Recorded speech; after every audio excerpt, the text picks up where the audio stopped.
다음의 글은 김은혜 교수가 쓴 대주신을 찾아서 이 권에 나오는 내용입니다. 김병모 교수에 따르면 왕망이 실각한 후 김일제 일족들은 피해 숙청을 피해 자신의 고향인 휴도국으로 도주하여 성을 왕씨로 바꾸고 살았다고 합니다.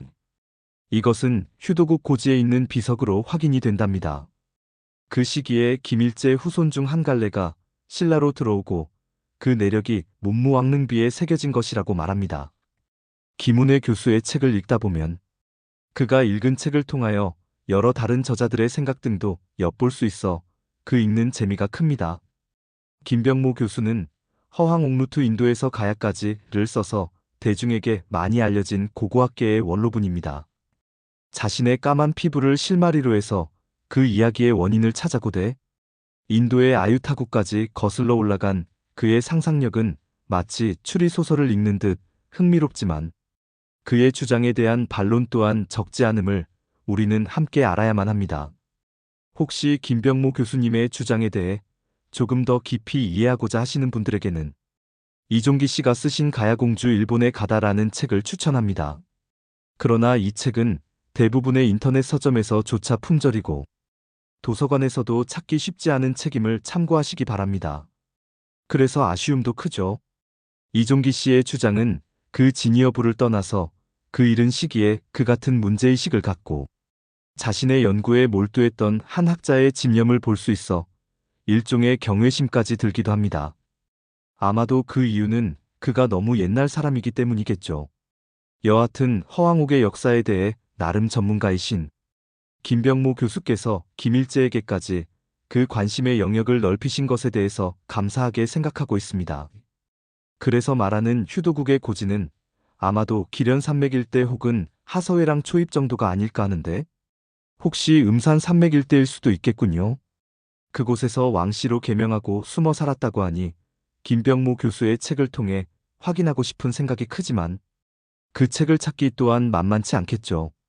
그런데 김병모 교수의 주장과는 다소 상이하지만 또한 흥미로운 글도 있어 함께 참고해 볼 만합니다. 다음의 글은 장진쾌이가 쓴 흉노제국 이야기에 나오는 내용입니다.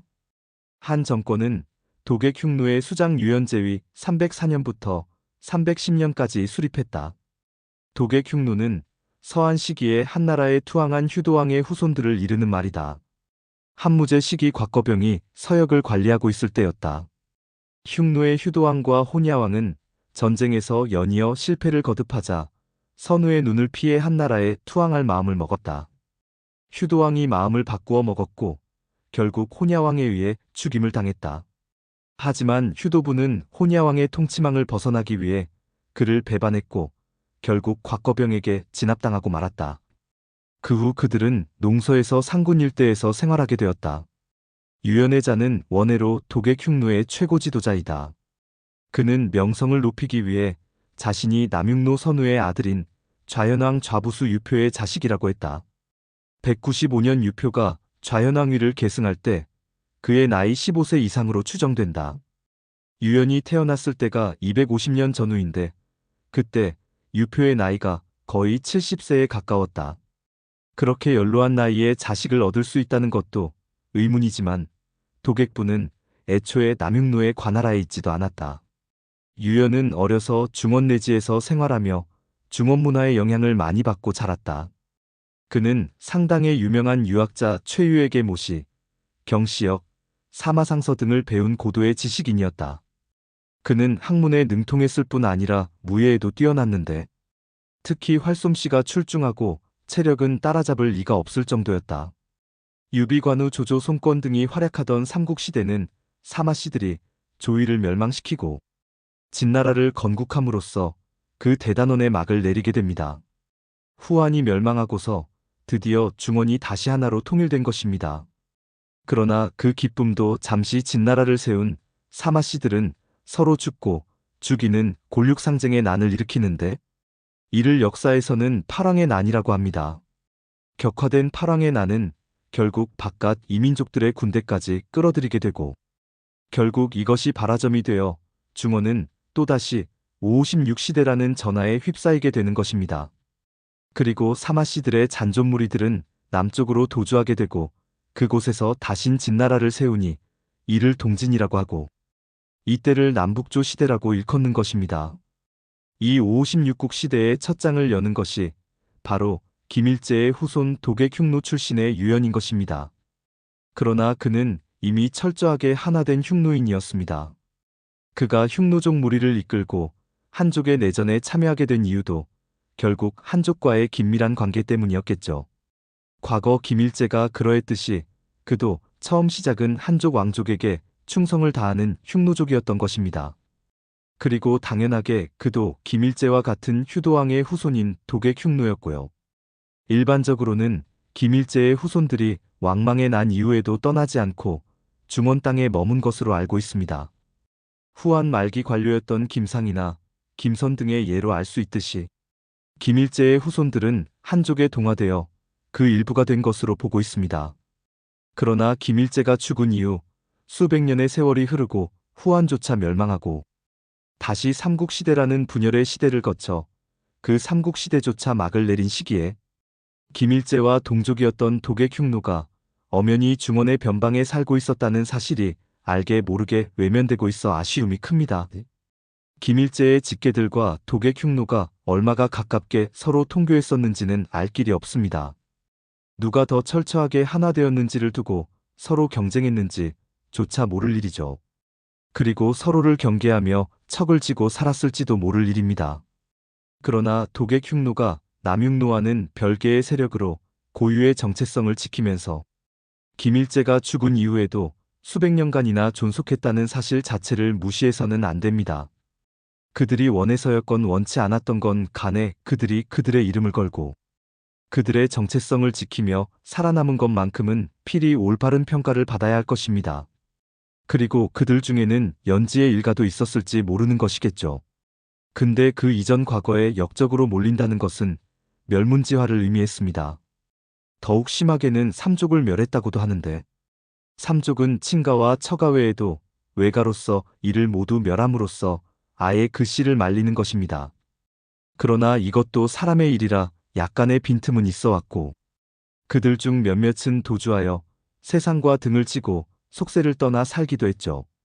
그런데 이를 왕망의 흥망성쇠의 과정에 대입하여 보면 신나라 멸망 이후 김일제 자손들의 행적에 대해서도 얼마간의 단서를 얻을 수 있을 것입니다. 권력의 언저리에서 함께 단물을 빨던 김일제의 후손들은 왕망의 몰락과 함께 그 화도 함께 당했을 것입니다. 그리고 후한 말에 미관말직이나마 얻어 지배층에 속했던 김일제의 자손들은 그 화를 면한 사람들이었을 것이고요. 논하기에 앞서 이야기하자면 김일제의 후손들이 한반도 내지로 흘러들어와 가야와 신라의 왕가를 형성했다는 그 어떤 직접적인 증거도 없음을 미리 밝혀둡니다. 신라 문무왕의 비문이 단지 조상의 공적을 부풀리기 위해 쓰여진 수단에 불과했다는 주장에 공감하는 바가 더 큽니다. 훨씬 설득력 있는 주장이죠.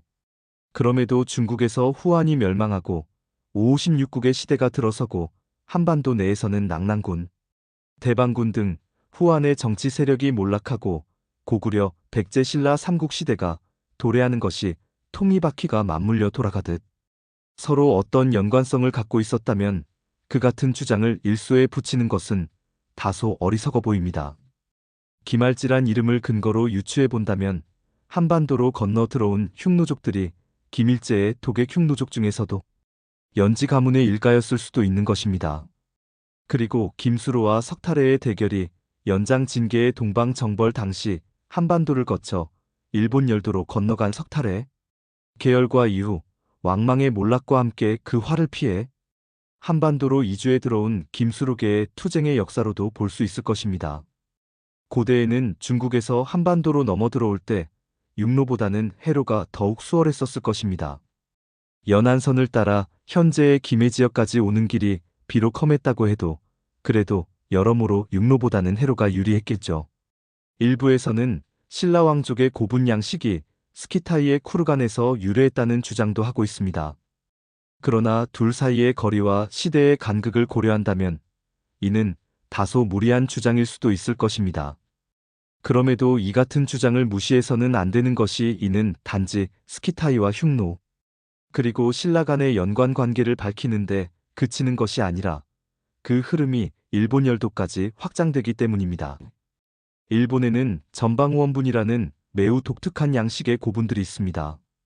전방후원분이란 원형의 봉분과 사다리꼴의 사각형 봉분이 결합된 독특한 형태의 고분으로서 흡사, 열쇠 구멍같이 보이기도 합니다. 더욱이 그 고분의 거대한 크기로 인해 보는 사람들을 압도하는 일면도 있습니다. 닌토쿠 천왕릉으로 추정되는 다이센릉의 경우에는 그 길이가 거의 500여 미터에 달한다고 합니다. 봉분의 모양만을 본다면 이는 매우 특이한 형태의 봉분임에는 틀림없습니다. 그러나 전방후원분이라는 묘제에서 내가 주목하고 있는 부분은 그 거대한 봉분을 감싸고 있는 해자의 존재입니다. 일반적으로 무덤에서 이 같은 해자는 이승과 저승을 가르는 경계로 해석됩니다.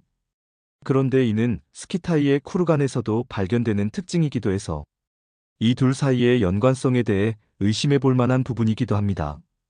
봉분의 형태는 열쇠구멍 형태로 일부 변형되었다고 하더라도 그 기본적인 양식은 지켜진 것으로도 볼 수 있기 때문입니다. 일본 역사에서 3세기 말에서 6세기까지를 고분시대라고 합니다.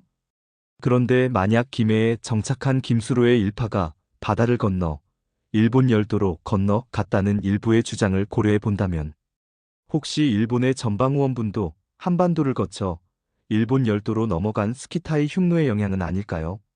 김수로와 김할지를 흉노계로 보는 것은 단지 우리나라의 역사에 국한된 문제가 아닙니다. 바다 건너 일본 천황의 가계와도 연계시켜 생각해 볼 여지가 있으며 이후 금나라를 건국한 여진족의 역사에서도 그 흔적이 보입니다. 각국은 단군시나 일본서기 만주원유고 등 각기 다른 그들만의 역사를 갖고 있습니다. 서로 다름을 주장하고 있는 것입니다. 그리고 이것은 각 민족의 정체성을 이루는 매우 핵심적인 부분이기 때문에 쉽게 포기할 수 없을 것입니다. 나는 단지 그 이면의 진실을 들춰 세상에 알릴 뿐 그들이 옳다 틀리다 주장하는 것은 결코 아닙니다.